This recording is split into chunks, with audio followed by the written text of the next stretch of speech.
Here's an idea for a technique you can use to generate an imaginary topography using the object blend function in Illustrator. The first thing that I need to do is draw a shape. So I'm going to go up here to the curvature tool, grab it, and I'm going to draw a curve. Now what I need to do is draw another shape.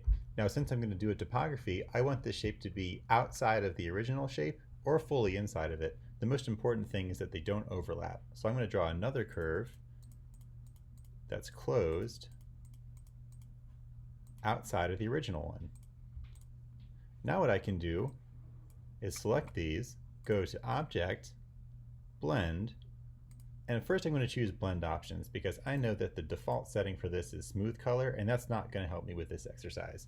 What I want to do is change this to Specified Steps, and this will let me select the number of times it makes a step between the inner object and the outer object.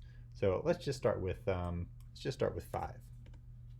Okay, so nothing's going to happen because all I did was adjust the settings. But now when I go up to Object, Blend, and Make, you can see it's going to draw 5 curves between the inner curve and the outer curve. 1, 2, 3, 4, 5. So now I've got 7 curves in all. Now this will actually work for a topo because none of these overlap. But you might find that if you try to do this experiment, you're going to end up with a bunch of overlapping lines somewhere. In which case, what I can do is I can simply grab, if I double click on one of the outer curves, I can adjust them. So let's say I've got some overlapping like that. When I get my, blended object, if I double click on the outer curve, that I can adjust it some.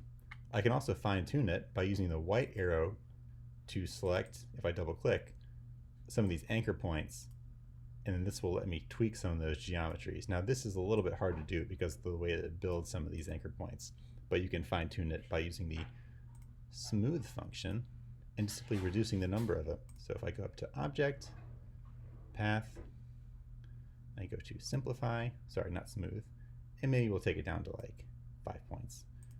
Then these become a little bit easier to adjust with the white arrow. Okay, cool. So now what I can do is if I'm happy with that object blend, I can keep making more of them from this one. So if I want to, let's say, take this and I go, so okay, first of all, if I do this, then this is all going to end up as one big group, right? And it's going to be hard to make another object blend out of it. So what I need to do is go to Object, Blend, Expand. And what that will do is this will expand this into individual curves. So now if I want to make another object blend out of this one and have more concentric circles, or not circles, concentric shapes, then I can do something like and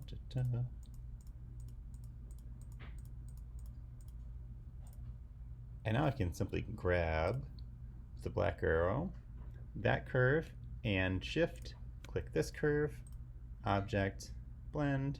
Let's make another one. It's going to use the same settings as last time, and there we go. Now I've got more object blends. Now in this imaginary, quote unquote mountain, I've basically got one peak or valley depending on how I arrange these topo lines. But let's say I want 2 peaks or a peak and a valley. So maybe what I want to do is I can fake that in with another object blend. And I'm going to use kind of this part of this outer ring here, and then I'm going to make another one here, and I'll show you what I mean by this, right? Now I could go into Illustrator and just simply cut this path and then make another path out of it, but that just sounds like more work than I want to do right now because this is just completely imaginary. So what I think I am going to do though is I'm going to go to my layer here. I'm going to try to lock this guy. First I need to get out of isolation mode. Double click here, lock this layer. I'm going to do a new layer, and I'm going to draw on this layer here. And I'm just going to do this because I want to use this curve as a reference, but I don't want to actually modify this curve. So now I'm drawing a separate line. Now it's not going to be perfect, but I really don't care, and I'll show you why in a minute, because again, this is just an imaginary landscape, right? So this is going to be my new outer curve, and this is going to be my new inner curve. Okay, so now I'm going to do this. Object, blend, make, and I'm just going to delete this guy here. Oops, just kidding. What I need to do first is go to Object, Blend, Expand.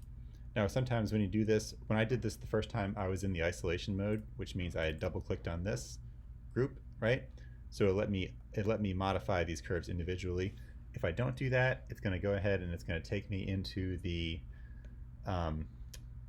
it's not going to put me in isolation mode, but it will have all this stuff grouped. So if you find that this is the case for you, simply right click and say ungroup after you release it, and then you can delete these curves individually. So you can see now that I have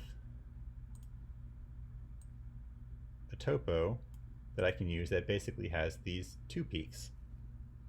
Except of course for this little bit here. So I'm going to click on this guy, move him up just a little bit, and maybe I'll get rid of this little guy right there because there's too many anchor points. There we go. Now it's a nice, much better looking path.